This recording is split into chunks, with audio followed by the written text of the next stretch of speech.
हात धुन्छौ र साबुन पानीले धुन्छु नि, कति बेला धुन्छौ र छिनछिनमै धुन्छु नि।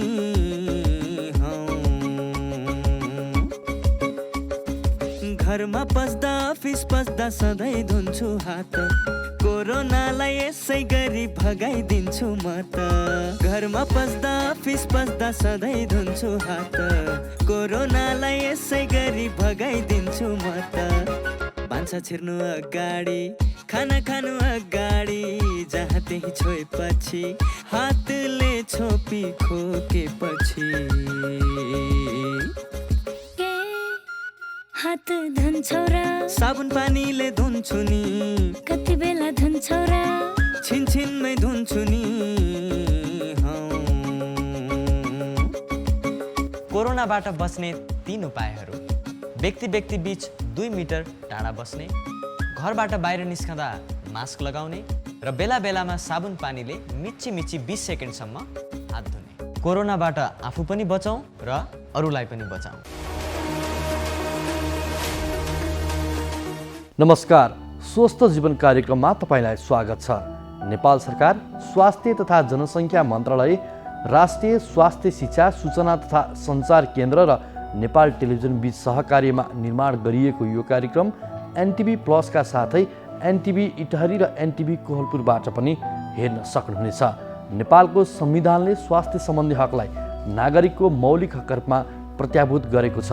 समृद्ध नेपाल, सुखी नेपालीको राष्ट्रिय आकांक्षा पूरा गर्न आवधिक योजनाहरूमा पनि गुणस्तरीय स्वास्थ्य सेवामा जनताको पहुँच वृद्धि गर्ने लक्ष्य राखिएको छ भने आधारभूत स्वास्थ्य सेवामा राज्यको लगानी पनि वृद्धि भइरहेको छ। स्वास्थ्य सेवामा आम नागरिकको पहुँच वृद्धि गर्न भएका प्रयासहरूका साथै हरेक व्यक्तिले आफ्नो स्वस्थ जीवनका लागि अवलम्बन गर्नुपर्ने उपायहरूबारे हामीले यो कार्यक्रममा चर्चा गर्नेछौँ। कोरोना सङ्क्रमित निरन्तर घट्दै गइरहेको बेला नेपालमा त्यसबाट दैनिक मृत्यु हुनेको सङ्ख्या शून्यमा झरेको छ। पछिल्ला दिन सङ्क्रमित हुनेको सङ्ख्या घट्दै गएको छ भने देशैभर सङ्क्रमण विरुद्ध खोप अभियान सञ्चालन भएको छ। नेपालले महामारीलाई सीमित दायरामा खुम्च्याउन सफलता पाएको छ। आज हामीले यसबारे चर्चा गर्नेछौँ। पहिलो चरणको कोरोना विरुद्धको खोप अभियान देशव्यापी रूपमा सञ्चालन भइरहेको छ। यस्तै विश्व स्वास्थ्य सङ्गठन अन्तर्गतको कोभ्याक्स मार्फत प्राप्त हुने खोपका लागि सरकारले पहल गरिरहेको छ। नेपालको आवश्यकता अनुसार खोप किनेर नागरिकलाई निशुल्क उपलब्ध गराउने तयारीमा पनि सरकार जुटेको छ।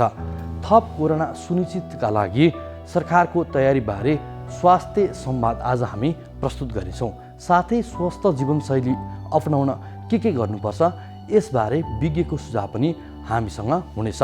सुरुमा यो विशेष रिपोर्ट।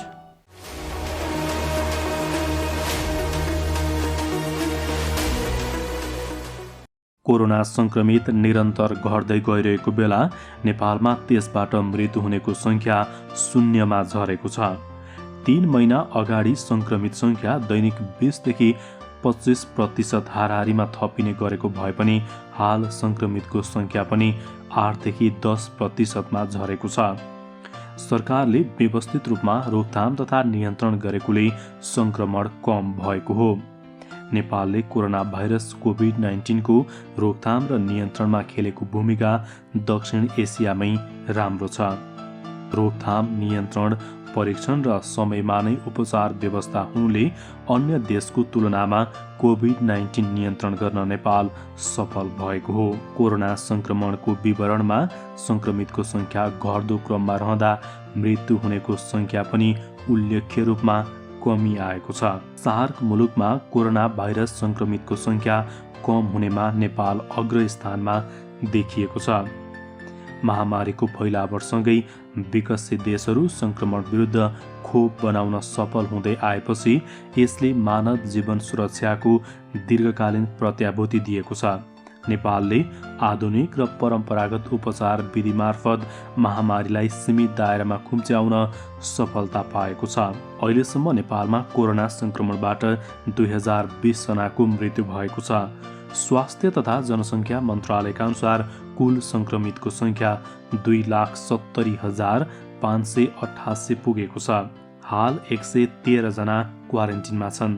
नेपालमा निको हुनेको सङ्ख्या 2,65,365 पुगेको छ। यस्तै देशभर हाल 172 जना कोरोना सङ्क्रमित अस्पतालको आइसियु र भेन्टिलेटरमा छन्। 146 जना आइसियु र 26 जना भेन्टिलेटरमा रहेको मन्त्रालयले जनाएको छ। अहिले देशव्यापी खोप अभियान पनि सञ्चालन भइरहेको छ। स्वास्थ्य तथा जनसङ्ख्या मन्त्रालयका अनुसार खोप लगाएका कुनै पनि व्यक्तिमा कुनै पनि स्वास्थ्य समस्या देखिएको छैन। भारत सरकारले अनुदानमा उपलब्ध गराएको कोरोना विरुद्धको खोप स्वास्थ्य मन्त्रालयले पहिलो चरणको प्राथमिकतामा परेका व्यक्तिहरूलाई लगाइरहेको छ। सरकारले खोप अभियानमा स्वास्थ्य कर्मीहरू, फोहोर मैला व्यवस्थापनमा खटिने फोहोर सङ्कलक तथा चालकहरू, एम्बुलेन्स तथा सब वाहन चालक तथा सहचालकहरू, खोप केन्द्रमा खटिने सुरक्षाकर्मी तथा स्वयंसेवकहरू, सब व्यवस्थापनमा प्रत्यक्ष खटिने व्यक्तिहरू, महिला स्वास्थ्य स्वयंसेवकहरू, अन्तर्राष्ट्रिय प्रवेश बिन्दुमा कार्यरत स्वास्थ्य कर्मी तथा कर्मचारीहरू, वृद्धाश्रममा रहेका व्यक्ति, हेरचाह तथा व्यवस्थापनमा खटिने कर्मचारीहरू र जेलमा रहेका कैदी र सुरक्षाकर्मीहरू पहिलो प्राथमिकतामा रहेका छन्। म डाक्टर सुरेन्द्र मानश्रेष्ठ, म हेड अफ डिपार्टमेन्ट एनेस्थेसिया र आइसियु। खासै त्यस्तो चाहिँ होइन, अरू सामान्य खोपहरू जस्तै मलाई चाहिँ त्यही किसिमको एक्सपेक्टेसन थियो, मलाई त्यस्तै फिल भइरहेछ। खासै त्यस्तो धेरै नै अप्ठ्यारो त केही पनि भएको छैन, त्यस्तो खासै आत्तिनु पर्ने त्यस्तो मलाई लागेन। अब सर्वसाधारणहरूको लागि अन्यको लागि चाहिँ के भन्नुहुन्छ त यहाँले?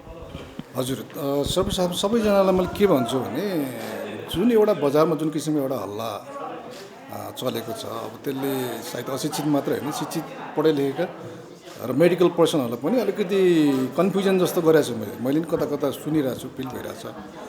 तर अब यो एक किसिमको यो भ्याक्सिन भनेको चाहिँ इन्टरनेसनल स्ट्यान्डर्डकै युनाइटेड युकेकै जसरी, तर बन्न चाहिँ इन्डियामा बनेको हो, तर चाहिँ यसको चाहिँ जुन एउटा बनेको त्यो युके स्ट्यान्डर्डकै इन्टरनेसनल स्ट्यान्डर्डको भएको हुनाले त्यस्तो किसिमको अरू यो कोभ्याक्सिन र यो चाहिँ कोभिसिल्ड हो। कोभिसिल्ड चाहिँ कोभ्याक्सिन भन्दा पनि अझ लेस साइड इफेक्ट जस्तो भन्ने किसिम मैले पनि सुनेको हो, र त्यसले गर्दाखेरि खासै त्यस्तो किसिमको डराउनु पर्ने जस्तो चाहिँ छैन। अब खोप लगाइसके पछाडि चाहिँ अब जस्तो दोस्रो चरणको पनि 28 दिनमा लगाउने भन्ने कुरा छ होइन। अब खोप लगाइसकेपछि चाहिँ हामी सर्वसाधारणहरू एक किसिमले ढुक्का भएर बस्नुपर्ने हो, अथवा त्यस पछाडि पनि खोप लगाइसके पछाडि पनि के कस्ता कुरामा ध्यान दिनुपर्छ, त्यसमा चाहिँ के छ डाक्टर? होइन, त्यस्तो किसिमको खोप लगाइसकेपछि पनि एक किसिमको एउटा प्रोटेक्सन त छ, तैपनि खोप चाहिँ कहिलेसम्म चाहिँ यसले चाहिँ एउटा भनौँ न सधैँभरिको लागि हो कि वर्ष दिनभरि लाग्यो कि 5 वर्ष लाग्यो, त्यो भन्ने कुरो चाहिँ स्टिल यो चाहिँ अब यो चाहिँ रिसर्चकै कुराहरू अन्डर स्टडीमै छ। जुन हामीले जुन पहिला जुन गर्दै आएको प्रिभेन्टिभ पार्टहरू छ, जुन सोसियल डिस्टेन्सिङ, त्यसपछि जुन मास्क युज गर्ने, त्यसपछि अर्को चाहिँ सेनिटाइजर प्रयोग गर्ने, त्यो त निरन्तर गर्नुपर्छ अन्टिल एन्ड अनलेस संसारबाट पेन्डेमिक चाहिँ निर्मूल भयो भन्ने नभएसम्म त यो त प्रोटेक्टिभ पार्ट चाहिँ गरिराख्नुपर्छ, प्रोटेक्सन। नमस्ते, म doctor Rupak Maharji, senior superintendent of arm police force SSP अस्पतालको प्रमुखको रूपमा कार्यरत छु। एक त सुरक्षाकर्मी पनि हो, प्लस त्यसमाथि पनि स्वास्थ्यकर्मी भएको नाताले अब हामीबाटै सुरु भएपछि अरू जुन व्यक्तिहरूले पनि सहजै रूपमा स्वीकार्छन्, यो क्याम्पेनलाई सफल पार्छन् भन्ने हामीलाई लागेको छ। हामी नै सुरक्षाकर्मी र स्वास्थ्यकर्मी डराउन थाल्यो, भ्याक्सिन लाउन हिचकिचाहट महसुस गर्न थाल्यो भने चाहिँ अरूले झन् के सोच्ला होइन। त्यसैले पनि यो क्याम्पेनलाई सफल पार्नको लागि पनि हामीले यो पहिलो खोप लाउन चाहेका छौँ। हजुर, सुरुमा जस्तो यहाँले जुन खोप लगाउँदा यहाँको अनुभव, आफूलाई त्यो मनमा खेलेको कुरा होइन, सुरुमा लगाउन पाउँदा चाहिँ कस्तो भयो त, कस्तो अनुभव भएको थियो? अब चाहिँ यो यस्तो छ, सुरक्षित महसुस भएको छ। किन भन्दाखेरि अब यो हामी हस्पिटलको कम्पाउन्डभित्र खोप लाउँदैछौँ, यसमा अब यो केही कम्प्लिकेसनहरू आउँछन् भने त्यसको लागि विरुद्ध पनि हामीले अब्जर्भेसनहरू तयार गरेका छौँ। जो साथसाथै इमर्जेन्सीमा पनि टिमहरू तयार गरेका छौँ। त्यसैले पनि हामी अब सुरक्षित महसुस भएको छ। अब आम सर्वसाधारणहरूलाई चाहिँ के भन्न चाहनुहुन्छ त? अब नेपाल सरकारले यो जुन कोभिड-19 विरुद्धको खोप अभियान जुन गर्न गइरहेको छ, यसलाई चाहिँ सफल पार्नको लागि अब हामीले खोप लगाइसकेका छौँ। यो खोप लाउँदाखेरि सुरक्षित नै महसुस हुन्छ। त्यसैले खोपलाई चाहिँ अनावश्यक टिका टिप्पणी नगरिकन खोप लाउँदाखेरि नै राम्रो हुन्छ भनेर मलाई भन्न चाहन्छु। नमस्ते, म डाक्टर मीना कुँवर। मेरो स्पेसियालिटी चाहिँ आई स्पेशलिस्ट हो। म चाहिँ यहाँ हस्पिटलमा एपिएफ हस्पिटलमा सेकेन्ड इन इन्चार्जको रूपमा कार्यरत छु। हजुर, अब जस्तो यहाँले खोप पनि लगाइसक्नु भएको छ होइन? हजुर। जुन कोभिड विरुद्धको खोप आएको छ नेपालमा, यहाँले जुन सरकारले एउटा नियम बनाए अनुसार पहिला चाहिँ फ्रन्टलाइनरहरूलाई त्यो खोप लगाउने भन्ने उसमा चाहिँ त्यो खोप लगाउने सौभाग्य चाहिँ यहाँले प्राप्त गर्नुभएको छ होइन? कस्तो अनुभव भइरहेको छ यहाँलाई? अब यसको लागि चाहिँ हामीले नेपाल सरकारलाई धन्यवाद दिन चाहन्छौँ। अब हामीसँग चाहिँ कस्तो भने हामी हेल्थ वर्कर पनि भयौँ, सुरक्षाकर्मी पनि भयौँ। अब दुइटै भएको हिसाबले हामी चाहिँ एउटा इक्जाम्पल सेट पनि हुने भयौँ होइन। स्वास्थ्यकर्मी भएको हिसाबले हामीले सबै चिज पढ्यौँ पनि, किनभने यो खोप त भारतमा इस्टाब्लिस भइसकेको हो। त्यसबारे हामीले अध्ययनहरू गऱ्यौँ। विभिन्न पत्रिकाहरूमा प्रकाशित भएको जुन मेडिकल ऊहरू जर्नलहरूमा पढ्यौँ। यो खोपको सकारात्मक नकारात्मक, कसलाई दिनुहुने कसलाई नदिनुहुने, त्यो सबै एज अ हेल्थ पर्सन त्यो हामीले पढ्यौँ र जानकारी पायौँ। त्यो बाहेक हामीसँग चाहिँ जुन स्वास्थ्य मन्त्रालयले जारी गरेको बुलेटिन छ, त्यसमा चाहिँ सबै एकदम प्रष्ट रूपमा लेखिएको छ। कसलाई लाउनु हुने कसलाई लाउनु नहुने, लगाउँदा के हुने के नहुने, त्यो सबै चिज त हेल्थ प्रोफेसनलको एस्पेक्टबाट भयो, त्यो पनि हेऱ्यो। प्लस अर्को के भयो भने हस्पिटल कम्पाउन्डभित्रै भएको हुनाले र हाम्रोसँग सबै रेडी नै छ। जस्तो अब्जर्भेसन, इमर्जेन्सी, इनकेस केही परिहाल्यो भने पनि we are in a safe hand होइन त, यहाँ हस्पिटलभित्र भएको हुनाले। त्यसैले हामीले प्री इन्जेक्सन लाउनु अगाडि पनि सबै चिज एज अ हेल्थ वर्कर पढिसक्या हुनाले केही अप्ठ्यारो भएन। अब अर्को चाहिँ लगाइसकेपछि जुन अलिकति आइपर्ने समस्याहरू, त्यसको लागि पनि सबै चिज रेडी भएको हुनाले इमर्जेन्सी, अब्जर्भेसन, स्वास्थ्यकर्मी, त्यसैले कुनै डरै भएन। अनि अब अर्को कुरा चाहिँ के भयो भनेदेखि अब इन्जेक्सन भनेको सानो इन्जेक्सन मात्र हो, मासुमा लाउने कुनै फरक, नर्मल इन्जेक्सन जस्तै हो। अब यसबाट आउने जुन नकारात्मक जुन साइड इफेक्टहरूको कुरा छ, बजारमा हल्ला छ, यस्तो हुन्छ उस्तो हुन्छ भने एउटा गाइडलाइन जारी भइसकेपछि सायद अब इन्जेक्सन लाउने मान्छेहरूले दुविधामा पर्नु चाहिँ जरुरी छैन। इमिडिएट केही भयो भने हस्पिटल कम्पाउन्डमै लाउने हो, त्यहाँ सबै तयारी भइसक्या हुन्छ, कुनै अप्ठ्यारो पर्दैन। त्यसैले आज हामीले चाहिँ एउटा इक्जाम्पल पनि सेट गर्छौँ। त्यसैले म अरू सबैलाई चाहिँ के आग्रह गर्न चाहन्छु भने लगाउनुहोस्, केही हुँदैन। जे चिजमा नि साइड इफेक्ट भन्ने चिज अलिअलि भइहाले पनि त्यसको लागि ब्याकअपमा रेडी म्यान पावर छ भनेदेखि त मजाले ढुक्कले लगाउनु भए हुन्छ भन्ने। म डाक्टर शैलेन्द्र कुमार द्वाल श्रेष्ठ। म चाहिँ यो एपिएफ हस्पिटलको हार्ट जोड्ने विशेषज्ञ विभाग प्रमुख। हाल चाहिँ covid crisis management centre medical अपरेसनमा कार्यरत छु। अब भ्याक्सिन लगाउन अगाडिको जति पनि हल्ला थिए त्यो सबैलाई हामीले हेरिरहेको थियौँ। साथै यसको साइन्टिफिक एभिडेन्सहरू पनि सबै हेर्दै थियौँ। अब यो भ्याक्सिन सेफ छ भन्ने कुरा धेरै साइन्टिफिकली प्रुभ कुरा थियो। त्यही कारण हल्लाको पछाडि नलागी हामी स्वास्थ्यकर्मी पहिलो प्राथमिकतामा, सरकारी प्राथमिकतामा परेको भएर हामीले यो भ्याक्सिन लगाउनको लागि खासै त्यस्तो डरहरू त्यस्तो केही थिएन भित्र। हजुर, कति सर्वसाधारणहरू चाहिँ डर भन्दा पनि हाम्रो सामु चाहिँ कहिले आइपुग्ला भन्ने एउटा जिज्ञासा पनि छ होइन? अब जस्तो ती डराउनेहरूलाई चाहिँ अब यहाँ आफैले लगाइसकेको भए भएर चाहिँ के भन्नुहुन्छ? अब नेपाल सरकारले यो राष्ट्रिय खोप अभियान अन्तर्गत कोभिड-19 को भ्याक्सिन सबैलाई, हामीलाई स्वास्थ्यकर्मी, सुरक्षाकर्मी, सरसफाइ कर्मीहरूलाई निःशुल्क उपलब्ध गराएको छ। यो एउटा सरकारले गरेको एउटा ठुलै काम हो। अब यसमा हल्लाको पछाडि लाग्नुभन्दा पनि के हो त वास्तविकता बुझेर खोप लगाउँदा उचित हुन्छ। अब खोपले सुरक्षा दिने त आफ्नो ठाउँमा भइहाल्यो।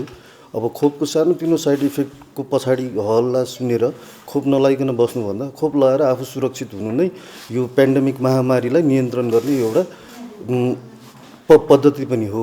अब जति चाँडो खोप लगाउँछौँ, जति जनसङ्ख्याले खोप लगाउँछ त्यति नै कन्ट्रोल हुने चान्स हाई हुन्छ। अहिले नियन्त्रणको हिसाबले पनि कोभिड नियन्त्रण दक्षिण एसियामा नेपालले राम्रै काम गरिरहेको भएर अब खोप पनि आइसकेको भएर हो हल्ला पछाडि नलाई जसको प्राथमिकतामा पर्छन् सबैले खोप लगाइदिनु भयो भने सजिलो हुन्छ, सरकारी अभियानमा पनि सजिलो हुन्छ भन्ने। म एसपी नेत्रबहादुर कार्की नेपाल एपिएफ हस्पिटलको प्रशासन शाखा प्रमुखको रूपमा कार्यरत छु। अब यहाँको खोप लगाउँदाको अनुभव सर? खोप विश्वमा विभिन्न देशमा लागिरहेको छ भनेर हामी समाचारहरू हेरिरहेको थियौँ र यो चाहिँ हामी कहाँ आउनलाई निकै ढिलो हुन्छ होला भन्ने हाम्रो एक प्रकारको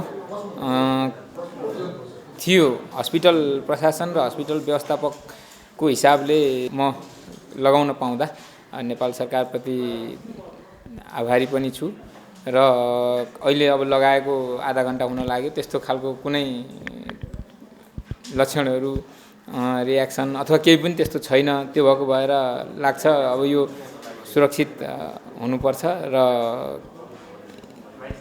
अरू सबैलाई म यो खोप लगाएर राष्ट्रिय अभियानलाई, यो महामारीलाई विश्वले जुन हिसाबले लिइरहेको छ त्यसको विरुद्ध लड्नको लागि सबैलाई आग्रह पनि गर्दछु। नमस्कार, म डिएसपी लक्ष्मी अधिकारी, यस आर्म पुलिस फोर्स हस्पिटलको मेट्रोन अथवा नर्सिङ इन्चार्ज। ठिक छ, कुनै पनि चिजको अब साइड इफेक्ट भन्ने त जसको पनि हुनसक्छ होइन, त्यो सयौँमा एउटा दुइटालाई सिरियस हुने भने त जुन चिजको नि हुनसक्छ। अब यसको त सामान्य साइड इफेक्ट भनेको छ होइन। अब हामीले त भर्खर लगाएको छौँ, हामीलाई केही फिल त्यस्तो भएको नि छैन। लगाउनुहोस्, हामीले लगायौँ, तपाईँहरू पनि लगाउनुहोस्। साधारण साइड इफेक्ट जुनको पनि हुनसक्छ त्यसलाई त त्यो त सबैले एक्सेप्ट गरिहाल्छ। डराउनु पर्ने कुनै पनि खास कारण नै छैन यसमा। अब जस्तो अहिले सरकारको निर्णयअनुसार चाहिँ फ्रन्टलाइनरहरूलाई सुरुमा भनेर पनि भनिएको छ होइन। अब हजुरले चाहिँ अब लगाउने सर्वसाधारणहरूको लागि चाहिँ के अपिल गर्न चाहनुहुन्छ, के भन्न चाहनुहुन्छ त आफूले लगाइसकेपछिको एक्सपिरियन्सबाट चाहिँ? लगाउनुहोस्, यसमा त कुनै डराउनु पर्ने कुरै छैन। त्यो सानो इन्जेक्सन हो, त्यसमा कुनै साइड इफेक्ट त्यो नर्मल साधारण साइड इफेक्ट भएर केही फरक पर्दैन होइन। लगाउन चान्स पाउनुहरू हुने सबैजनाले लगाउनुहोस् भन्न अपिल गर्न चाहन्छु। म बद्रीबहादुर खड्का, म चाहिँ सामाजिक मन्त्रालय स्वास्थ्य निर्देशक स्वास्थ्य कार्यालयको प्रमुख छु काठमाडौँमा अहिले। जस्तो स्वास्थ्य कार्यालयको प्रमुख पनि हुनुहुन्छ होइन, 1 वर्ष पछाडि खोप आएको छ, खुसीको कुरा। अब यो खोप आइसकेपछि एउटा सर्वसाधारणमा के हो होइन, खोप लगाएपछि साँच्चै निको हुन्छ अथवा जन्म बिरामी हुन्छ भन्ने एउटा त्रास पनि छ नि त। त्यो भएर अब के भन्नुहुन्छ उहाँहरूको लागि? होइन, खोप अहिले कोभिडबाट हामी नेपालीहरू धेरै पीडित भएको छौँ होइन, हुन त विश्वमै छ। अब यो खोपबाट के अरे कोभिड-19बाट पीडित हुनबाट बच्नको लागि एउटै उपाय भनेको खोप नै हो होइन। अहिले हामीले जनस्वास्थ्यको मापदण्डहरू, मास्क, सेनिटाइजरहरू, हात धुनेहरू अनि डिस्टेन्स मेन्टेन गर्ने कुराहरू त गरिरहेछौँ, तर त्यसले सधैँ हुँदैन। त्यसले गर्दाखेरि अब यसबाट पार पाउने भनेको खोप नै हो। त्यो खोप आएको छ, आजदेखि हामी मुख्य लक्षित समूह भनेको स्वास्थ्यकर्मी, अरू जनतालाई पनि बचाउन सक्ने जुन ग्रुप छ स्वास्थ्यकर्मी, सरसफाइ कर्मीहरू, यिनीहरूलाई चाहिँ आजदेखि खोप लगाउन सुरु गरिएको छ। भारत सरकारले हामीलाई दिएको 10 लाख डोज चाहिँ खोप कोभिसिल्ड नामक खोप चाहिँ आएको छ नेपालमा। यसले के चाहिँ कोभिड निवारण गर्नलाई धेरै सहयोग गर्छ भन्ने आशा छ। लगाइसके पछाडि चाहिँ के कुरामा सावधानी अपनाउनु पर्ने होइन, जस्तो अनि खोप लगाइसकेपछि अपिल गर्नुपर्ने कुराहरू चाहिँ के? अनि खोप लगाइसकेपछि पनि अब म चाहिँ बचेँ, अब मलाई चाहिँ केही हुँदैन भन्ने गर्ने होइन। अहिले जुन हामी मास्क लगाउने, टाइममा हात धुने कुराहरू र 2 मिटरको डिस्टेन्समा बस्ने कुराहरू चाहिँ प्रयोग गर्नै राख्नुपर्छ, अपनाइराख्नुपर्छ।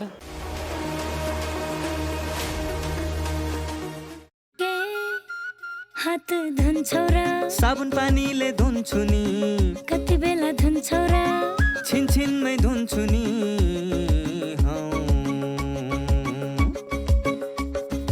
घरमा पस्दा अफिस पस्दा सधैँ धुन्छु हात, कोरोनालाई यसै गरी भगाइदिन्छु म त। घरमा पस्दा अफिस पस्दा सधैँ धुन्छु हात, कोरोनालाई यसै गरी भगाइदिन्छु म त। भान्सा छिर्नु अगाडि, खाना खानु अगाडि, जहाँ त्यही छोएपछि हातले छोपी खोकेपछि। हात धुन्छौ र साबुन पानीले धुन्छु नि, कति बेला धुन्छौ र छिनछिनमै धुन्छु नि। कोरोनाबाट बच्ने 3 उपायहरू। व्यक्ति व्यक्ति बीच 2 मिटर टाढा बस्ने, घरबाट बाहिर निस्कँदा मास्क लगाउने र बेला बेलामा साबुन पानीले मिची 20 सेकेन्डसम्म हात धुने। कोरोनाबाट आफू पनि बचाउँ र अरूलाई पनि बचाउँ। नमस्कार, म डाक्टर मनबहादुर केसी, म मुटु रोग विशेषज्ञ हुँ र यहाँलाई अहिले यो जुन विश्वमा महामारी फैलिएको छ कोभिड-19, यसको बारेमा मलाई लागेको यहाँलाई सहयोगी हुन सक्ने केही बुँदाहरू राख्न गइरहेको छु। यहाँहरूले ध्यान दिएर सुनिदिनु होला र यसलाई सकभर कार्यान्वयन गर्ने प्रयास गर्नुहोला। यो कोभिड भन्ने समस्या तत्कालै हट्नेवाला छैन। यो समस्याबाट हामी कम्तीमा पनि 1-1.5 वर्षदेखि केही वर्षसम्म योसँग सँगै बाँच्नुपर्ने हुनसक्छ। त्यसो गर्दा यो समस्याबाट डराएर तर्सेर भागेर होइन, यसलाई डटेर सामना गर्नुपर्छ। डटेर सामना गर्ने हाम्रो मुख्य अस्त्र भनेको एउटा मास्क हो। मास्क अनिवार्य लगाऊँ र राम्रोसँग लगाऊँ, नाक मुख छोपिने गरी, टम्म हुने गरी, अनि सकेसम्म भिडभाडमा नजाउँ। भिडभाडमा जानुपर्ने अवस्था आयो भने सकेसम्म 2 मिटरको दूरी कायम गर्ने प्रयास गरौँ। अनि तेस्रो भनेको यो हामी अनावश्यक चिज नछुँ र छुनुपर्ने अवस्था भयो भने उपलब्ध छ भने साबुन पानीले मिची हात धुने बानी बसालौँ। उपलब्ध छैन भने सेनिटाइजरको प्रयोग गर्न सकिन्छ। यी बुँदाहरू यहाँहरू सबैलाई थाहा छ। त्यो बाहेक म केही हामीले ध्यान नदिएको तर यो सर्न सक्ने अत्यन्तै महत्त्वपूर्ण 1-2 बुँदा थप्न चाहन्छु। त्यो के भने हामी कोही चिनेको मान्छे भेट भयो अथवा कहीँ कामले जानु पर्यो भने जब 2 जना कुरा गर्न थाल्छौँ, मास्क मुखबाट तल झारेर हामी कुरा गर्न थाल्छौँ। यो गलत बानी हो। सबैभन्दा कोरोना सर्न सक्ने एउटा सम्भावना यसैबाट हुन्छ, किन हामी बोल्दाखेरि मुखबाट थुक्का छिटाहरू निस्कन्छ र दुवैजनाले मास्क खोलेर कुरा गर्दा यो सजिलै सर्न सक्छ। 1, 2 हामी सँगै बसेर खाने, त्यो चाहे घरमा होस् चाहे रेस्टुरेन्टमा होस्। यदि घर परिवारको मान्छे बाहेक अरू नयाँ पाहुना अथवा नयाँ साथीसँग घरमा रेस्टुरेन्टमा बसेर खाना खाँदाखेरि, खाना खाँदा पिउँदा त जरुर मास्क लगाइँदैन। अनि त्यो खाना खाँदै बोल्दै गर्दा थुक्का छिटाहरू आउने अब सम्भावना होइन, त्यो आइरहन्छ र त्यसले रोग सार्न यो विश्वव्यापी रूपमा निकै भूमिका खेलेको छ। त्यसो गर्दा आवश्यक छैन भने साथीभाइ अथवा पाहुनाहरू अथवा अरू परिचितहरूसँग अनावश्यक जमघट गरेर सँगै खाने पिउने पनि नगरौँ, कम्तीमा 1-1.5 वर्षसम्म। यसले हामी, तपाईँ, हामी आफै, आफ्नो परिवार, आफ्ना साथीभाइ, छरछिमेक, समाजलाई सुरक्षित राख्न सक्छौँ। नानु, होमवर्क सक्यो त? गर्दैछु बुवा। कस्तो चुरोट गनाएको। होइन, चुरोट खाएकै छैन। थाहा छ। हजुरले कौसीमा, घर बाहिर आँगनमा, बाटोमा चुरोट खाएर हिँडेको देखेको छु मैले। कहिलेकाहीँ मात्रै हो के? अब छोड्छु। के गर्नु, बानी लागेपछि। सुन्नुहोस्, हजुरले चुरोट खानुभयो, हजुरलाई त असर गर्छ नै। हजुरले खाएको चुरोटको धुवाले हामीलाई पनि रोगी बनाउँछ। हामी रोगी भएको हजुरलाई मनपर्छ? होइन, मलाई त तिमी स्वस्थ फुर्तिलो भएको पो मनपर्छ। त्यसो भए सुन्नुहोस् बा, हाम्रो सरले भन्नुभएको चुरोटको धुवाको 3 तहको असर हुन्छ अरे। First hand, second hand, third hand. होइन, के हो नानु यो first hand, second hand, third hand भनेको? जसले चुरोट खायो उसलाई चुरोटको धुवाले फर्स्ट ह्यान्ड असर गर्छ। सँगै बस्ने मान्छेलाई चुरोटको धुवाले सेकेन्ड ह्यान्ड असर गर्छ, जुन धेरै हानिकारक हुन्छ। त्यो अहिले मलाई भइरहेको छ। सरी नानु, अनि यो थर्ड ह्यान्ड भनेको के नि? हजुरले जुन ठाउँमा बसेर चुरोट खानुभयो त्यो ठाउँमा पछिसम्म चुरोटको धुवाको असर रहिरहन्छ। त्यही ठाउँमा पछि आएर बस्ने मानिसलाई पनि असर गर्छ, त्यो थर्ड ह्यान्ड भयो। ए, बुझेँ। यो त ठुलो अपराध पो रहेछ। अब म प्रतिज्ञा गर्छु, आजैदेखि धुम्रपान त्याग गर्छु। धन्यवाद बुवा।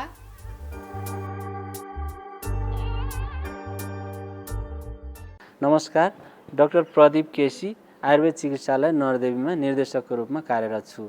यस चिकित्सालयले निर्माण गरेको जुन सिंहदरबार वैद्यखानाको तरकिब अनुसार निर्माण गरेको ज्येष्ठ बासादी चूर्ण 5 भाग, गुडुची चूर्ण 3 भाग र एसटी मधु 1 भाग यो मिश्रित एउटा चाहिँ औषधि हामीले निःशुल्क रूपमा वितरण गरेका छौँ। यसलाई चाहिँ बालकदेखि वृद्धसम्म र जुनसुकै रोगहरू, उच्च रक्तचाप, डायबिटिज यी सबै रोगहरूमा प्रयोग गर्न सकिन्छ। यसमा कुनै चिनीहरू अथवा मिश्रीहरू यस्तो पदार्थहरू छैन र यसलाई चाहिँ हामीले 1 लिटर पानीमा 5 चम्चा औषधि राखी त्यसलाई 5 देखि 7 मिनटसम्म उमाल्ने र बनेको काडालाई 50 देखि 80 ml-सम्म वयस्कले र बच्चाहरू हुनुहुन्छ भने 30 देखि 40 ml चाहिँ सेवन गर्नुहोला। दिनमा 3 पटक सेवन गर्न सकिन्छ। यो नरदेवी आयुर्वेद चिकित्सालयले निःशुल्क वितरण गरिरहेको छ र यसको लागि बजारमा हामीले कुनै व्यवस्था गरेका छैनौँ। नरदेवी आयुर्वेद चिकित्सालयमा जुन कार्य समयमा आएर आफ्नो नाम दर्ता गरी निःशुल्क रूपमा उपलब्ध हुन सक्नेछ। कोरोना भाइरस महामारीको अवस्थामा सुरक्षित गर्भावस्था। गर्भावस्था एक विशेष अवस्था हो, चाहे कोरोना भाइरस कोभिड-19 महामारीको बेला नै किन नहोस्। विपद वा सामान्य अवस्था जे भए तापनि गर्भवती तथा उनको गर्भमा रहेको बच्चालाई विशेष हेरचाह र स्याहार चाहिन्छ। गर्भवतीमा पनि कोरोना भाइरसको संक्रमण हुन सक्छ। त्यसैले कोभिड-19 का लक्षणका साथै गर्भावस्थामा देखिन सक्ने खतराका लक्षणहरूबारे जानकारी राखौं। गर्भावस्थामा देखिने खतराका लक्षणहरू: टाउको साह्रै दुख्नु, आँखा तिरमिराएर धमिलो देखिनु, हात तथा मुख सुनिनु, हात खुट्टा अरुरो भई काँप छुट्नु वा मुर्छा पर्नु, कडासित तल्लो पेट दुख्नु, योनिबाट रगत वा पानी बग्नु। यी मध्ये कुनै पनि खतराका लक्षणहरू देखा पर्ने बित्तिकै तुरुन्तै नजिकैको स्वास्थ्य संस्थामा जाँच्न लैजानु पर्दछ। नियमित गर्भवती जाँच तथा खतराका लक्षणको समयमै पहिचान गरी गर्भावस्थालाई सुरक्षित बनाऊ।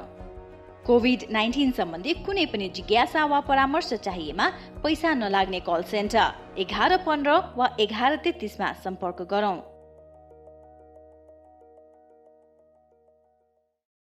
नमस्ते, म डाक्टर कुञ्जन आचार्य, म नाक कान घाँटी तथा घाँटी क्यान्सर विशेषज्ञ।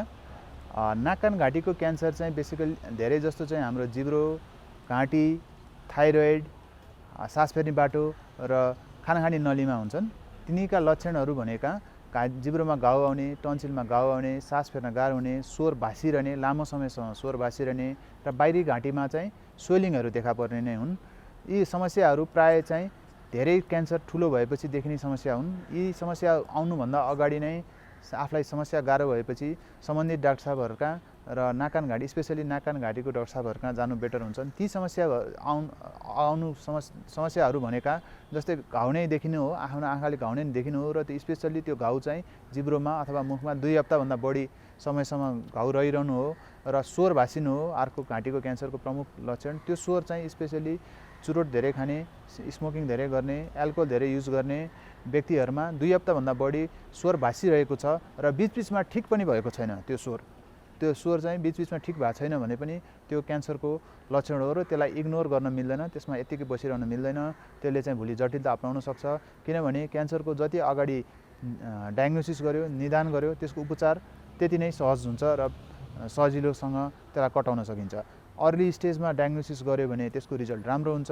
लेट स्टेजमा डायग्नोसिस भएपछि बिरामीलाई पनि धेरै अपरेसन, बिजुलीले सेक्ने, किमोथेरापीहरू युज गर्नुपर्ने हुनाले त्यसको जटिलता बढ्दै जान्छ र मोर्टालिटी बाँच्ने चान्स पनि कम हुँदै जान्छ।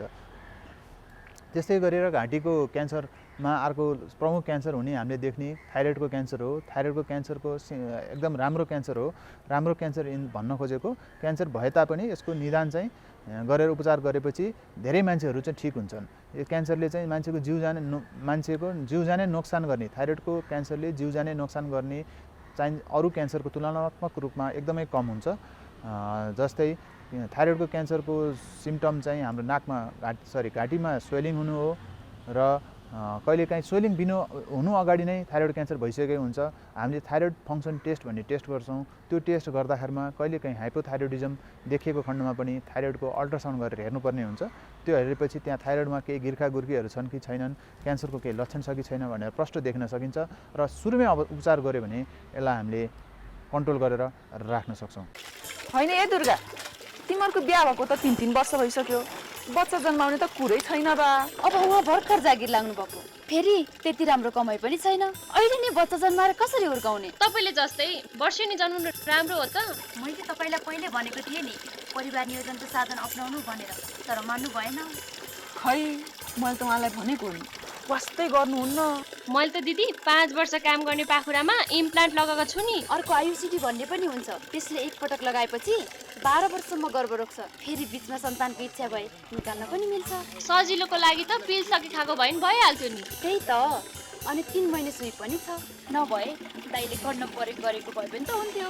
ए परिवार नियोजनको त धेरै साधनहरू रहेछ नि है। अब त म पनि सीमानसँगै स्वास्थ्य चौकीमा गएर परिवार नियोजनको साधन रोजेर प्रयोग गर्छु। सही भन्नुभयो लक्ष्मी दिदीले। जन्मान्तर र इच्छा अनुसार सन्तान जन्माउन अनि सुखी परिवारको लागि परिवार नियोजनको साधन अपनाउनुहोस्। पहिलो चरणको कोरोना विरुद्धको खोप अभियान देशव्यापी रूपमा सञ्चालन भइरहेको छ। यस्तै विश्व स्वास्थ्य सङ्गठन अन्तर्गतको कोभ्याक्स मार्फत प्राप्त हुने खोपका लागि सरकारले पहल गरिरहेको छ। नेपालको आवश्यकता अनुसार खोप किनेर नागरिकलाई निशुल्क उपलब्ध गराउने तयारीमा सरकार जुटेको छ। थप खोप सुनिश्चितका लागि सरकारको तयारीबारे स्वास्थ्य संवाद अबको क्रममा।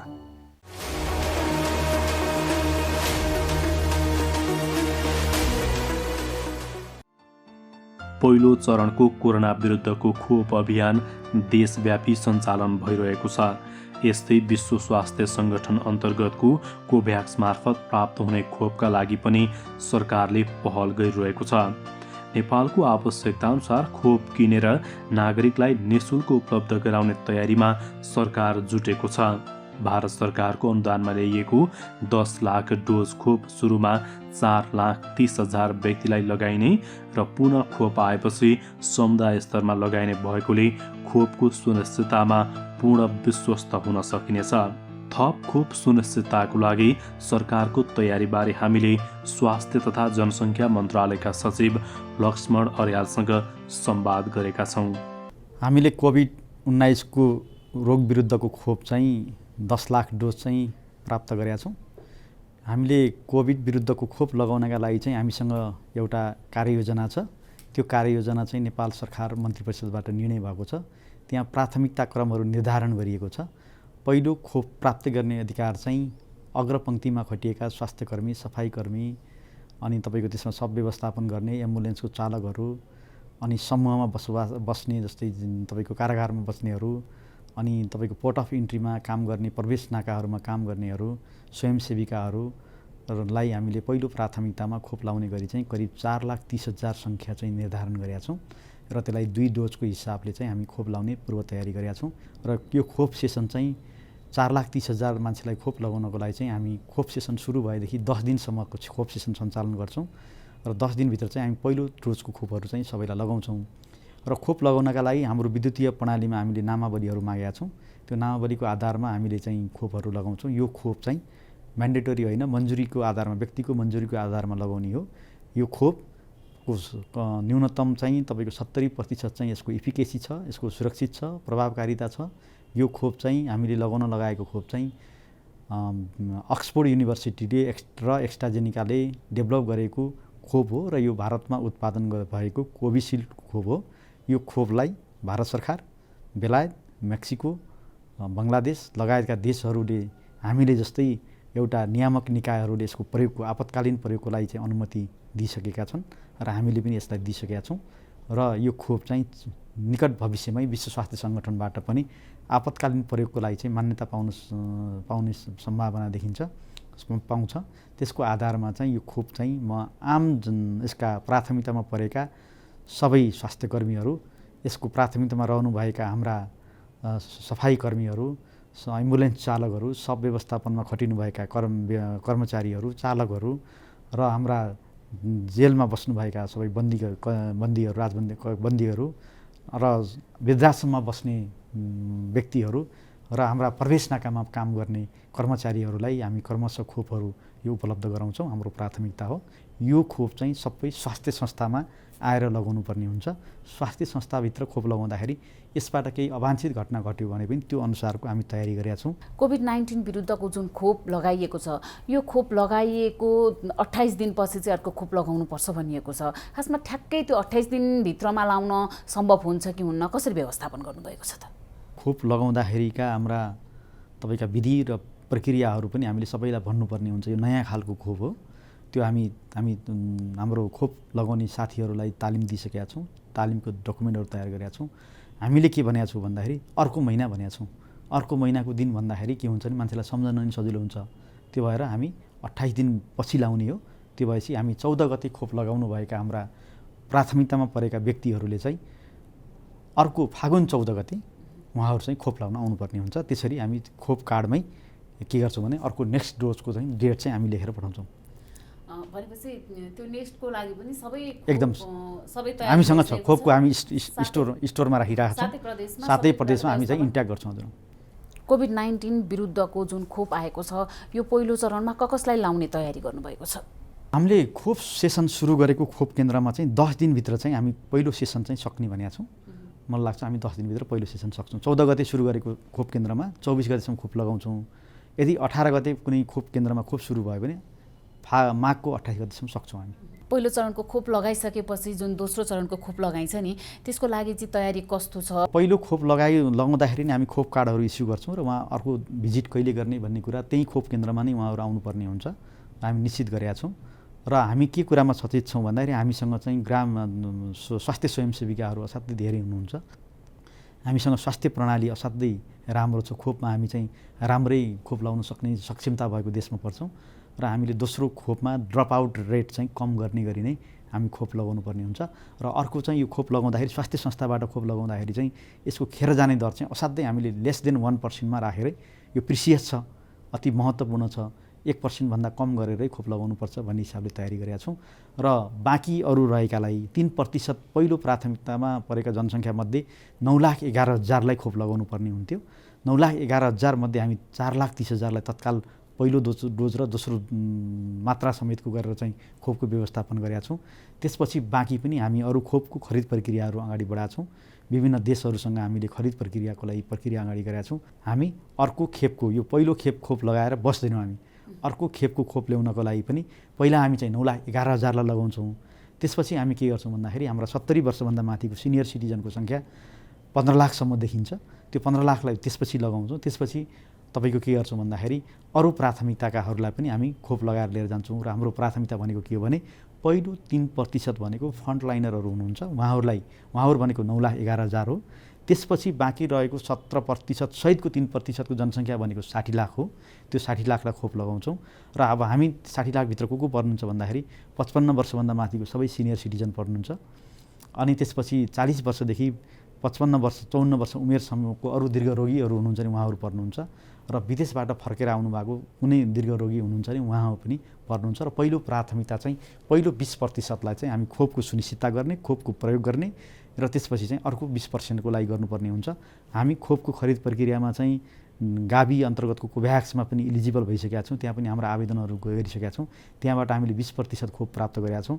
सरकारको अहिलेको पहिलो प्राथमिकता भनेको 20% खोप गाभीभन्दा आउनुभन्दा अगाडि जति हामीले प्राप्त गर्न सक्छौँ त्यो प्राप्त गरेर चाहिँ हामीले प्रयोग गर्नुपर्ने हुन्छ। हामीले गर्व पनि के गर्नुपर्छ भने विश्वमा करिब 45 दिन जति पनि भएको छैन होला खोप सुरु गरेको, तर हामीले 45 दिनभित्रै खोप सुरु गर्न सकेका छौँ। यो चाहिँ हामीले न अनुसन्धान हामी कहाँ भएको थियो, न हामी कहाँ उत्पादन थियो, न विकास थियो, तर हामीले सरकारको यति ठुलो पहल र प्रयास र भारत सरकारको एउटा हामीप्रतिको सकारात्मक सोचको साथ चाहिँ हामीले भ्याक्सिन प्राप्त गर्न सकेका छौँ। यो भ्याक्सिनको चाहिँ हामी चाहिँ के गर्छौँ भने प्रयोग गरेर लिएर जान्छौँ। यस्तै अरू देशहरूसँग पनि खोप प्राप्तिका सम्बन्धमा चाहिँ छलफलहरू भइरहेछन्। मलाई चाहिँ ती खोपहरू पनि ल्याएर हामी प्राथमिकताको आधारमा लगाउँदै लिएर जान्छौँ। हाम्रा खरिद प्रक्रियाहरू पनि हाम्रो अगाडि बढिसकेका छन्। राष्ट्रिय खोप सल्लाहकार समिति छ। राष्ट्रिय खोप सल्लाहकार समितिले कस्तो खालको खोपको छनौट नेपालमा गर्नुपर्छ भन्ने कुरो एउटा प्राविधिक प्रस्ताव दिनुभयो। उहाँहरूले सिफारिस गर्नुभएको छ। त्यो प्राविधिक प्रस्ताव चाहिँ नेपाल सरकार मन्त्री परिषदबाट स्वीकृत भएको छ। त्यसको आधारमा नेपालमा तत्काल खोप लगाउन सक्ने भनेको 2 देखि 8 डिग्रीको टेम्परेचरको खोप चाहिँ हामी लगाउन सक्छौँ र थर्ड फेजको क्लिनिकल ट्रायल सम्पन्न भएको खोप लगाउन सक्छौँ र इफिकेसी र तपाईँको प्रभावकारिता त्यसको सुरक्षा अलि राम्रो भएको खोपहरू लगाउन सक्छौँ भन्ने हिसाबले उहाँहरूले प्राविधिक प्रस्ताव तयार गर्नुभएको त्यसको आधारमा हामीले भ्याक्सिनको छनौट गर्छौँ र त्यो छनौट गरेको भ्याक्सिन चाहिँ हामीले आयात अनुमति दिन्छौँ र त्यसपछि हामी लगाएर लिएर जान्छौँ। खोप लगाइसकेका मानिसहरूलाई तत्काल असर गर्यो भने त्यसको लागि चाहिँ कसरी व्यवस्थापन गर्नुभएको छ त यहाँहरूले? यसको हाम्रै कानुनले के भनेको छ भने खोप लगाइसकेपछि पर्ने अवांछित घटनाहरू घट्न सक्छन् भनेको तपाईँको प्रभावहरू आउन सक्छन्। त्यो प्रभाव हेर्नका लागि चाहिँ हामी कहाँ एडभर्स इभेन्ट तपाईँको एउटा कमिटी छ, त्यसको डाक्टर धनराज अर्याल उहाँले नेतृत्व गर्नुभएको छ र उहाँहरूको त्यो कमिटीले चाहिँ प्रत्येक अस्पतालमा फिजिसियनहरू चाहिँ खटाउनुहुन्छ। यो खोपको त्यति ठुलो प्रभाव चाहिँ अहिले पनि देखिएको छैन। अहिले हामीले जुन प्रयोग गर्न खोजिरहेको खोप छौँ त्यो कमिटीले चाहिँ निरन्तर उहाँहरूको स्वास्थ्यको खोप लगाएका नागरिकहरूको स्वास्थ्यको निगरानी गर्ने, त्यसको बारेमा अध्ययन विश्लेषण गर्नुहुन्छ। कुन ब्याजको खोप लगाउँदाखेरि कतिले लगाएको भन्ने कुरो त्यो सहजै पत्ता लाग्ने गरी नै त्यस्ता घटनाहरू हामी हेर्छौँ र सरकारले अर्को के पनि डिसिजन गरेका छन् त्यो खोप लगाएर कुनै कसैको स्वास्थ्यमा कुनै समस्या आयो भने त्यसको उपचार चाहिँ स्वास्थ्य तथा जनसङ्ख्या मन्त्रालयले निःशुल्क गर्छ भन्ने एउटा निर्णय गरेका छौँ र अहिले खोप दिने खोपहरू चाहिँ हामी निःशुल्क रूपमा उपलब्ध गराउँछौँ भनेका छौँ। यो खोप चाहिँ आम जनमानसले लाउन पाउनुहुन्छ कि हुन्न? हामी विश्वको जनसङ्ख्याले कसरी खोप लगाइरहेको छ, हामी आफै उत्पादक होइनौँ, आफै उत्पादन र अनुसन्धान र विकास गरेका छैनौँ। त्यो हिसाबले चाहिँ अरू विश्वका जनताहरूले जसरी लगाइरहनु भएको छ त्यही प्राथमिकताको सूचीमा हामी सबैलाई खोप लगाउने हो। त्यही भएर हामीले के भने भन्दाखेरि पहिलो प्राथमिकता भनेको हाम्रो 20% जनसङ्ख्यालाई खोप लगाउने हो। त्यो भित्रको 3% भनेको अग्रपङ्क्तिमा खटिएका हुनुहुन्छ, उहाँहरू 9,11,000 हुनुहुन्छ। त्यसको क्याटेगोराइज गरेका छौँ हामीले। त्यो क्याटेगोराइज गरेको भित्रको पहिलो 4,30,000लाई हामीले पहिलो खोप दिन खोज्या हो। त्यसपछि 9,01,000लाई लगाइसकेपछि बाँकी त्यो कति प्रतिशत हुन्छ भने 20%मा 70% बाँकी रहन्छ। त्यो भनेको 55 वर्षभन्दा माथिको उमेर समूहलाई हामी खोपको छनौट गरेका छौँ लगाउने। किन छनौट गरे भन्दाखेरि उहाँहरूको मृत्युदर चाहिँ घटाउनको लागि चाहिँ अलिकति हामीले त्यो हिसाबले छनौट गरेका छौँ। अर्को दीर्घरोगीहरूलाई छनौट गरेका छौँ। त्यसपछि उमेर समूहको 15 वर्षदेखि तपाईँको 54 वर्षका बाँकी 42%हरूलाई पनि खोपको उपलब्धताको आधारमा खोप लगाउने गरी हामी चाहिँ सुनिश्चित गरेका छौँ। यो खोप चाहिँ कसले लाउन मिल्छ अनि कसले चाहिँ लाउन मिल्दैन त? यो पहिलो चरणमा लगाउन लागेको खोप चाहिँ हामीले हाम्रो रेगुलेटरी अथोरिटीले एप्रुभ गर्दाखेरि चाहिँ 18 वर्षभन्दा माथिकोलाई खोप लगाउने भनेको छ। गर्भवती महिलाहरूलाई डाक्टरहरूको सल्लाहमा मात्रै खोप लगाउने कुरा गरेका छ।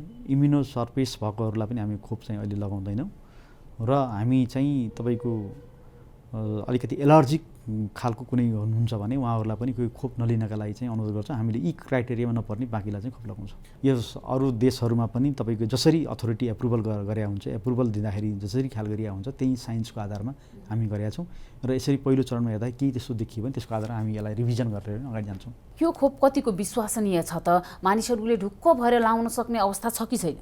यो खोप चाहिँ खोपको अनुसन्धान र विकास चाहिँ अक्सफोर्ड युनिभर्सिटी र तपाईँको एस्ट्राजेनिकाबाट डेभलप भएर धेरै सबभन्दा बढी क्लिनिकल ट्रायल भएको खोप हो। यो चाहिँ थर्ड फेजसम्म आउँदाखेरि धेरै क्लिनिकल ट्रायल भएको खोप हो। यो खोपको इफिकेसी रेट चाहिँ 70% को हाराहारीमा छ भनिएको छ। WHO को साइन्स अब यो खोपको साइन्सले के भन्छ भन्दाखेरि यो खोपहरू छिटो विकास भएको खोपहरू हो। धेरै खोपहरू चाहिँ 5 देखि 10 वर्षको बिचमा विकास हुन्थे। यो खोप चाहिँ यति चाँडै विकास भएको छ कि हामीले 1 वर्षभित्र नै कोभिडको सङ्क्रमण सुरु भएदेखि हामी 1 वर्षभित्रमै खोप प्राप्त गर्न सक्यौँ। त्यो हिसाबले यसको खोपको इफिकेसी रेट चाहिँ 50% भन्दा माथि गयो भने राम्रो हुन्छ भन्ने विश्व स्वास्थ्य सङ्गठनको भनाइ छ। उहाँहरूको त्यो एउटा टेक्निकल नोट पनि छ। त्यसको आधारमा यो खोपको इफिकेसी रेट चाहिँ 70% को हाराहारीमा छ।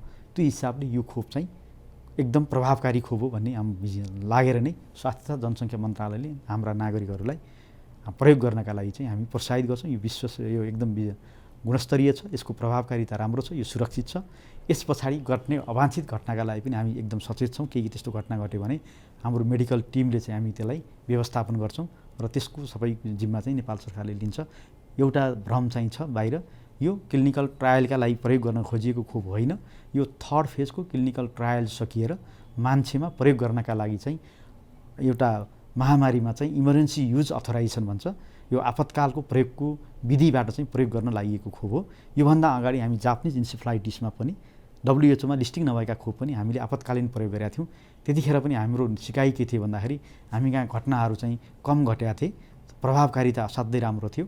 त्यो सिकाइबाट हामी सिक्दै मलाई लाग्छ यो खोपबाट पनि हाम्रो नागरिकहरूमा हामीमा सकारात्मक चाहिँ एउटा तपाईँको प्रभाव पर्छ र यसले एउटा मानव जीवन र हाम्रो अर्थतन्त्रमा एउटा नवसामान्यकरणतिर चाहिँ एउटा कन्फिडेन्स चाहिँ बिल्डअप गरेको छ, एउटा आशा सिर्जना गरेको छ। अब कोभिडको विरुद्धको रोकथामका लागि चाहिँ एउटा महत्त्वपूर्ण एउटा अचुक तपाईँको एउटा औषधिको रूपमा यसलाई प्रयोग गरेर चाहिँ हामी अगाडि लिएर जान्छौँ र हाम्रा हिजोका जीवनहरू जसरी हामीले बिताइरहेको थियौँ यो कोभिड सुरु हुनुभन्दा अगाडि त्यहाँ फर्काउन सक्छौँ। तर एउटा कुरा के भुल्नु हुँदैन भन्दाखेरि अझै पनि हामीले खोप लगाए पनि तपाईँको मास्क लगाउने, तपाईँको सामाजिक दूरी भौतिक दूरी कायम गर्ने र पटक पटक साबुन पानीले हात धुने कुराहरू चाहिँ हामीले यसलाई चाहिँ निरन्तर लिएर जानुपर्छ। हाम्रो एसएमएसको जुन ब्रान्डिङ छ यसलाई प्रयोग गर्नका लागि आम नेपाली नागरिक लगायत मिडियाको साथीहरूले पनि यसको प्रचार प्रसारमा सहयोग गरिदिनका लागि हामी अनुरोध गर्दछौँ।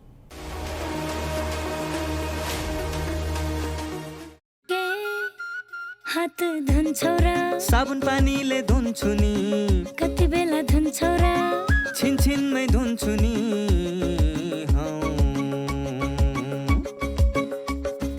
घरमा पस्दा अफिस पस्दा सधैँ धुन्छु हात, कोरोनालाई यसै गरी भगाइदिन्छु म त। घरमा पस्दा अफिस पस्दा सधैँ धुन्छु हात, कोरोनालाई यसै गरी भगाइदिन्छु म त।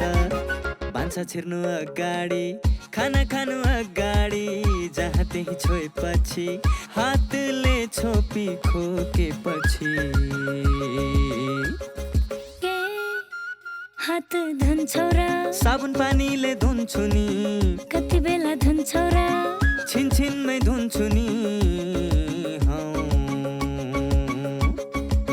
कोरोनाबाट बस्ने 3 उपायहरू। व्यक्ति व्यक्ति बीच 2 मिटर टाढा बस्ने, घरबाट बाहिर निस्कँदा मास्क लगाउने र बेला बेलामा साबुन पानीले मिची 20 सेकेन्डसम्म हात धुने। कोरोनाबाट आफू पनि बचाउँ र अरूलाई पनि बचाउँ। नमस्ते, म डाक्टर सरिना राज भण्डारी। म चाहिँ ENT अथवा नाक कान घाँटीको सर्जन र फेसियल प्लास्टिक सर्जन हो। यो चिसोको मौसममा यो सिजनमा चाहिँ मान्छेहरूलाई चाहिँ थुप्रो प्रब्लमहरू आउँछन्, जस्तै रुगाखोकी, स्निजिङहरू हुने, नाकबाट पानी बग्ने, नाक बन्द हुने, त्यो सँगसँगै घाँटीको प्रब्लमहरू जस्तै घाँटी खसखसाउने, खोकी लाग्ने, सुक्खा खोकी लाग्ने प्रब्लमहरू हुन्छन्। त्यसमाथि अहिले कोभिडको एरा पनि छ। It's a very difficult time. त्यही कारणले गर्दा चाहिँ तपाईँहरूले यो मौसममा चाहिँ अभोइड गर्नुपर्ने कुराहरू चिसो कुराहरू, स्मोकिङ गर्नुहुन्छ भने प्लिज त्यो पनि अलिकति कन्ट्रोल गर्नु अथवा छोड्नु होला। अनि खानपानमा पनि चिल्लो, पिरो, अमिलोहरू चाहिँ अलिकति कम गर्नुहोस्, सो द्याट तपाईँको घाँटीको प्रब्लम पनि धेरै नहोस्। अनि मास्क चाहिँ अनिवार्य रूपमा प्लिज लगाउनु होला। त्यो चाहिँ हाम्रो एकदमै सेफ्टी प्रिकसन नै हो। मास्क पनि तपाईँहरूले त्यो कपडाको मास्क र भाल्भको मास्क भन्दा पनि सर्जिकल मास्क लाउनु भयो भने त्यो एकदमै बेटर छ। अनि तपाईँको यो रुगाखोकीको लागि चाहिँ अब मोस्ट मान्छेहरूलाई चाहिँ कोभिड नै हो कि भनेर पनि डर लाग्छन्, बट देन यो चाहिँ सिजन एकदमै कमन हो रुगाखोकीको लागि। त्यही कारणले रुगाखोकी नहोस् भनेर तातो पानीको बाफ लिने, मन तातो पानी खाने, नुन पानीले कुल्ला गर्ने, तिनीहरू पनि गर्न सक्नुहुन्छ। But then please stay safe. हजुरहरूलाई कोभिडकै शङ्का छ, त्यसको ज्वरो आइरहेछ, तपाईँहरूलाई नाकबाट स्मेल आएन, खानाको टेस्ट आएन भने तपाईँलाई कोभिड टेस्ट गर्दा पनि केही फरक पर्दैन। नेगेटिभ आयो भने राम्रै हो, पोजिटिभ आयो भने त्यही अनुसार हामी तपाईँहरूको ट्रिटमेन्ट गर्छौँ। बट देन मान्छेहरूलाई चाहिँ यो कोभिडको टेस्ट गर्ने र भनेर मान्छेहरू चाहिँ धेरै तर्सिन्छन् आजकल। त्यस्तो चाहिँ नसोच्नु होला, कोभिड टेस्ट गर्नुभएको पनि राम्रै हो। अनि घाँटीको लागि चाहिँ मोस्टली तपाईँको घाँटीमा केही अड्किने त्यस्तो प्रब्लमहरू छ भने सिधै मेडिकलमा गएर एन्टिबायोटिक चाहिँ नलिनु होला है। अब एकपल्ट डक्टरसँग सल्लाह लिएर एलर्जीको कारणले हो कि ग्यास्ट्रिकको कारणले हो कि साँच्चै नै इन्फेक्सन नै हो त्यो बुझेर मात्र मेडिसिन्स लिनु होला।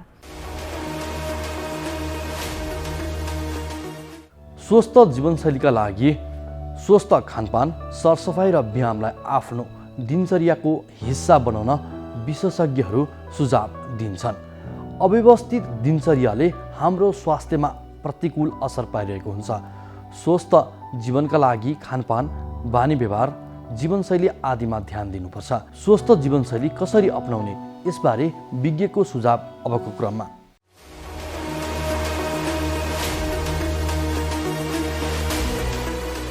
समय कम सुत्ने गर्नुभएछ त्यो पनि राम्रो भएन र धेरै सुत्नु नै राम्रो भएन। तोकेको 6-7 घन्टा चाहिँ मान्छेले सुतेकै आराम गरेकै हुनुपर्छ र त्यसमा हप्तै पछि हामीले व्यायाम गरेको हुनुपर्छ। कमसेकम दिनमा 25 मिनट जस्तो चाहिँ आफूलाई फुर्सद मिलाएर चाहिँ व्यायामहरू गर्नुपर्ने हुन्छ र खानपिनमा पनि ध्यान दिनुपर्ने हुन्छ।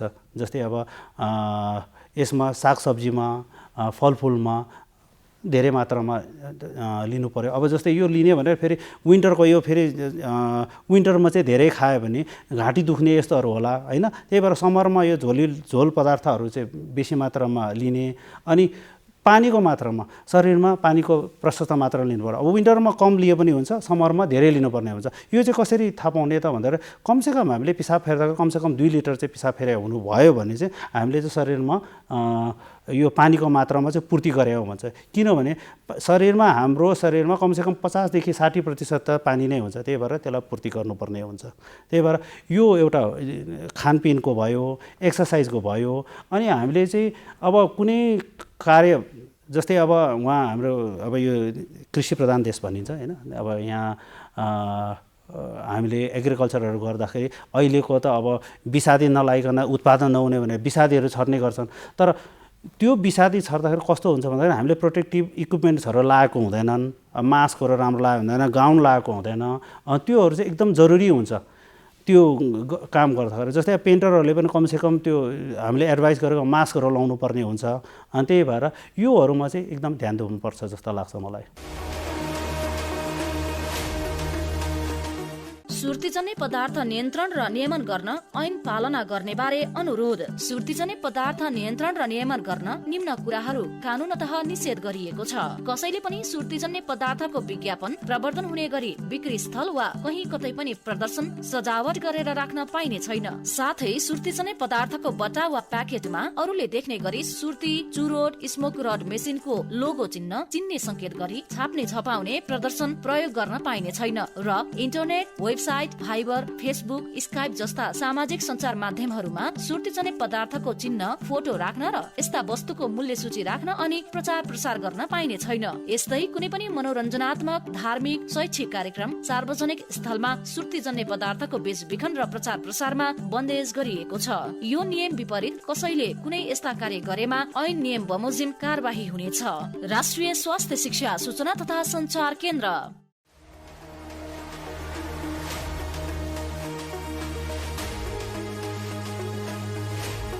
कार्यक्रम स्वस्थ जीवन हरेक दिन एनटिभी प्लसबाट बिहान 7 बजेदेखि 8 बजेसम्म र पूर्ण प्रसारण साँझ 5 देखि 6 बजेसम्म। एनटिभी कोहलपुरबाट 1 देखि 2 बजेसम्म र एनटिभी इटहरीबाट दिउँसो 2 देखि 3 बजेसम्म प्रसारण हुने गरेको छ। स्वास्थ्य सम्बन्धी यहाँहरूको कुनै जिज्ञासा वा समस्या भएमा हामी सम्बन्धित विज्ञहरूबाट समाधान खोजी कार्यक्रममा प्रसारण गर्नेछौँ। हामीलाई सम्पर्क गर्ने माध्यमहरू यस प्रकार रहेका छन्। फोन, एसएमएस तथा भाइबरको लागि 98 43 52 93 97। Email swasthjivan@ntv.org.np। यस कार्यक्रमको बारेमा आफ्नो सल्लाह, सुझाव र प्रतिक्रिया पनि यहाँहरूले यिनै माध्यम मार्फत दिन सक्नुहुनेछ। साथै कार्यक्रममा के कस्ता सामग्री, विषय वा विज्ञहरू समेट्नु पर्ला भन्ने विषयमा पनि सुझाव दिन सक्नुहुन्छ। कार्यक्रम यहाँहरूले सामाजिक सञ्जाल मार्फत पनि हेर्न सक्नुहुनेछ। YouTube Nepal television, mobile application Nepal television, Facebook facebook.com/neptv2041।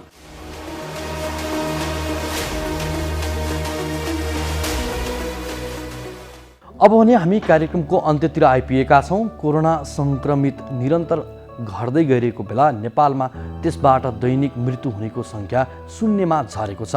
पछिल्ला दिन सङ्क्रमित हुनेको सङ्ख्या घट्दै गएको छ भने देशैभर सङ्क्रमण विरुद्ध खोप अभियान सञ्चालन भएको छ। नेपालले महामारीलाई सीमित दायरामा खुम्च्याउन सफलता पाउँदै आएको छ। आज हामीले यसबारे चर्चा गऱ्यौँ। पहिलो चरणको कोरोना विरुद्धको खोप अभियान देशव्यापी रूपमा सञ्चालन भइरहेको छ। यस्तै विश्व स्वास्थ्य सङ्गठन अन्तर्गतको कोभ्याक्स मार्फत प्राप्त हुने खोपका लागि सरकारले पहल गरिरहेको छ। नेपालको आवश्यकता अनुसार खोप किनेर नागरिकलाई निःशुल्क उपलब्ध गराउने तयारीमा पनि सरकार जुटेको छ। थप खोप सुनिश्चितताका लागि सरकारको तयारीबारे स्वास्थ्य संवादका साथै स्वस्थ जीवनशैली कसरी अपनाउने यसबारे विज्ञको सुझाव पनि प्रस्तुत गर्यौँ। आजको लागि स्वस्थ जीवन कार्यक्रमको समय सकिएको छ। यो कार्यक्रम नेपाल टेलिभिजनको वेबसाइट www.nepaltvonline.com तथा नेपाल टेलिभिजनको मोबाइल, फेसबुक, युट्युब जस्ता सामाजिक सञ्जालमा पनि हेर्न सक्नुहुनेछ। यो कार्यक्रममा तपाईँका स्वास्थ्य सम्बन्धी कुनै समस्या, सरकारले प्रवाह गरेका स्वास्थ्य सेवा अथवा हाम्रो कार्यक्रमको बारे कुनै जिज्ञासा भए हामीलाई सम्पर्क गर्न सक्नुहुनेछ। सम्पर्क माध्यम हामीले टेलिभिजन स्क्रिनमा देखाइरहेका छौँ। तपाईँका समस्यालाई हामीले सरकारी अधिकारी वा विज्ञ मार्फत समाधान गर्ने प्रयास गर्नेछौँ। आजको लागि हामी सबैलाई बिदा दिनुहोस्। नमस्कार।